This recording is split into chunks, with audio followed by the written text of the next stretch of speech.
What's up, Business Freedom Podcast listeners? Lars Hedenborg here, founder of Real Estate B School, co-founder of High Performance Real Estate Advisors. And I just went through one of the most painful things you can ever go through. And I encourage you to go through it if you want to grow your business, grow your life, succeed at a high level in any area of your life that matters most to you. And so what I just put myself through, and I've done different versions of this over the last dozen years or so. And I think I attribute much of my success to my ability to be honest with myself about where I spend my time. And I just went through a 2-week time study. For 14 days straight, I logged from the moment I woke up until I went to bed for 14 days straight.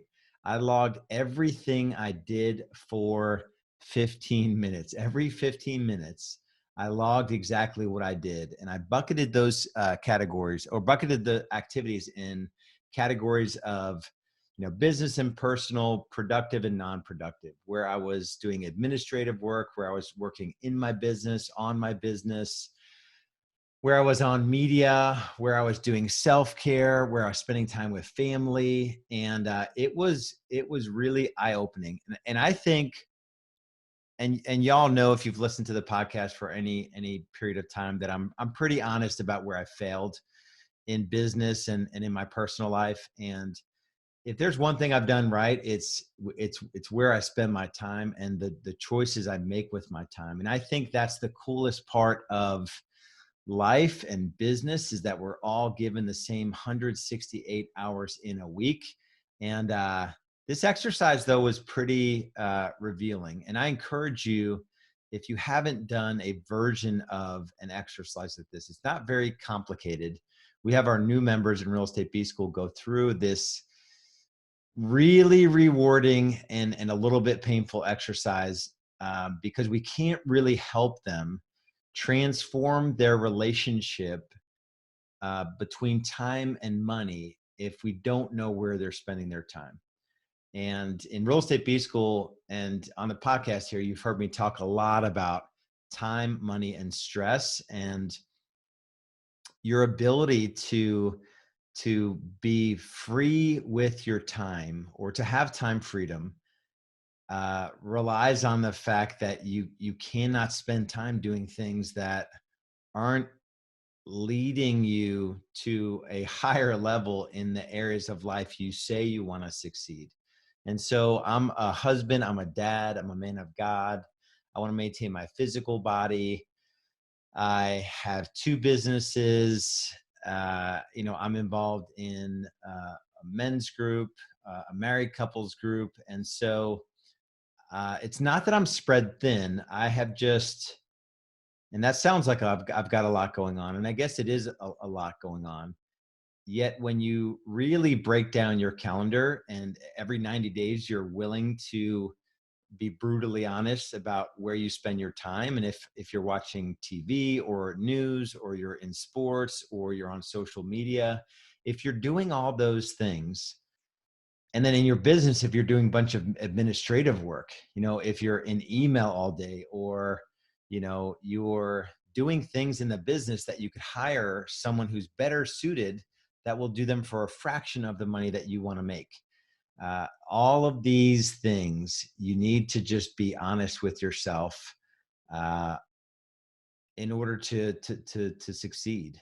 And so there's not much of it's not a real rocket science sort of discovery, yet I haven't met a lot of folks that have actually done this. And I commit to doing it once every quarter. And, there's 2 scales that I look at when I analyze my time. It's passion and pay. And so there are low passion, low pay, low passion, high pay, low pay. Let me start. High passion, high pay, high passion, low pay, low passion, high pay, low passion, low pay. And so it's everything we do in our business.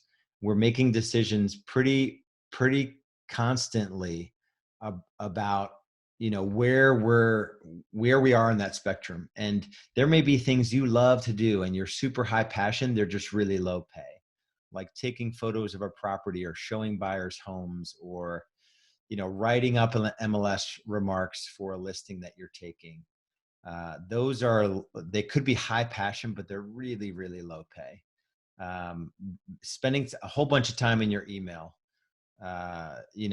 getting distracted and squirreling around the internet, researching stuff, that is not going to directly impact your business.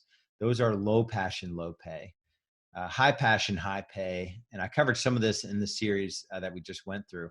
High passion, high pay could be recruiting, could be listing appointments, could be building systems, strategic planning, visioning, those sorts of things. And then there are these high pay, low passion activities, which pretty much you have to do those. That could be, for some of you, it's going on buyer consultations, listing consultations, could be recruiting, those sorts of things. Could be tracking your numbers, building systems, depending on what you're sort of geared toward and how your brain works. And so the encouragement here is just to be honest with yourself about where you're spending your time. And if you're not going to make the hard decisions around changing your schedule and your habits when it comes to where you spend your time, then you might want to stop saying that you want to achieve at a high level. And I hate to say it that bluntly, and it's the truth. If you're not willing to carve out an ideal week and first start with an assessment and taking an inventory of where you're spending your time, and then making a commitment that you're going to structure your week in a way that that puts your time where you say you want to succeed. And that's as straightforward as I can make it. I wish it was easier than that. There are times where I don't want to do the thing I know I need to do in my calendar, and I do it anyway, depending on where I am, what season I am in, either business or personally. And I've been at many seasons in the businesses and many seasons personally with our children growing up. And there's been many times I've had to change my ideal week based on the activities I was getting in. Well, clear out time in my calendar, which involved doing an inventory of my time so I could make time for the things that were taking more time for the season I was in, if that made any sense. So no matter where you are in your journey, you have to look at your time. So I encourage you, just for a couple weeks, just write down every 15 minutes what you've done. It's not more complicated than that. And then just take an inventory of working in the business, on the business, whether it's administrative, whether it's self-care or family, and whether it's media. Media is probably the biggest time waste there is. And I hate to say it that way, because I know a lot of us spend a lot of time on media. So that's all I've got. If you're at a point in your journey where you have the potential to succeed at a high level and build something, a business, a meaningful business, a business worth owning, and you just need that roadmap, you just need the systems pre-built, ready to install in your business, and you need to surround yourself with a community that is all sharing this belief that our industry is broken in the fact that we celebrate those that achieve a lot of production, yet they're working 7 days a week. They're working 12 to 14-hour days. And there's a different way to do this. There is this roadmap to freedom that we talk about in Real Estate B School. If that's you and you need a conversation about your business, just go to realestatebschool.com. There's a bunch of free resources over there. You can also book in for a business growth strategy session. That's just a 45-minute conversation with one of our coaches, just to help you get clear on where you are now, where you want to go, and what is holding you back. Go to realestatebschool.com if that's you, and just be honest with yourself about where you're spending your time. And much love, much respect. We'll talk soon.